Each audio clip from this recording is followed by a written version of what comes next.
आजकालच्या आपण ज्या समाजामध्ये राहतोय तिथं सगळ्यात जास्त मोठा प्रॉब्लेम मूल्यवर्धनची ट्रेनिंग घेण्याचा अर्थ असा आहे की आपल्या मुलं आपण सुद्धा या नातेसंबंधापासून खूप मागे झालेलो आहे.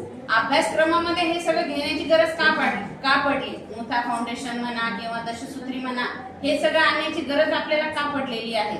त्याचं कारणच हे आहे की या सगळ्या गोष्टीतून आपण खूप मागे गेलेलो आहे.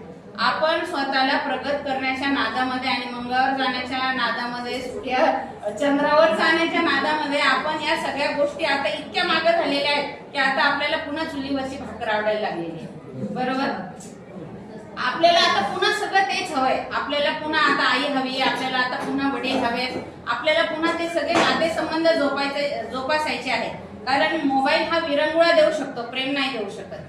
आणि पुन्हा तिथं जर आपल्याला जायचं आहे तर आपल्याला हे नातेसंबंधांची जी गरज आहे ती लहान मुलांमध्ये कशी रुजवायची याच्यासाठी आपल्याला खूप काही म्हणजे करता येऊ शकतं शाळेमध्ये.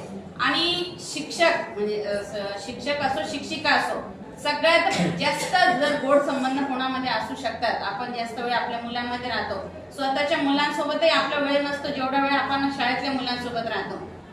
माझ्या बाबतीत जर सांगायचं झालं तर मुलं माझी स्वतःची नाही तर माझ्या शाळेतली मुलं हे माझं सर्वस्व म्हटलं तरी चालेल. त्यांचे आणि माझे संबंध एवढे गोड आहेत, म्हणजे किती जरी वर्ष झाले, 2002 पासून माझी सर्व्हिस आहे तेव्हापासूनची मुलं आजपर्यंत माझ्या कॉन्टॅक्ट मध्ये आहेत. काही अडचण आली तरी ते आजही मला फोन करतात, मॅडम असं झालंय प्लीज सांगा ना काय करायचं. आणि आता आमचे संबंध मैत्रीचे आहेत. आता ते मॅडम म्हणून नाही बोलत मला. 1-2 वर्षापूर्वीचेही माझी जी मुलं आहेत त्यांनाही काय अडचणी आहेत ते बरोबर माझ्याशी शेअर करतात. मागच्या 2 वर्षात आता सध्या मी ज्या शाळेत आहे, मोठा वर्ग 8वीचा आणि 7वीचा वर्ग मी घेतलेला आहे. खूप कंप्लेंट्स होत्या त्या वर्गामध्ये. जेव्हापासून मी तो वर्ग घेतला तेव्हापासून मी फक्त या एकाच गोष्टीवरती कॉन्सन्ट्रेट केलंय, नातेसंबंध. तुम्ही घरच्यांशी कसे ठेवायचे, तुम्हाला त्याच्या बाबतीत काय अडचण आहे आणि तुम्ही माझ्याशी कसं ठेवायचं. काय अडचण आली 99% मी ते सोडवण्याचा प्रयत्न करेल आणि मी करते.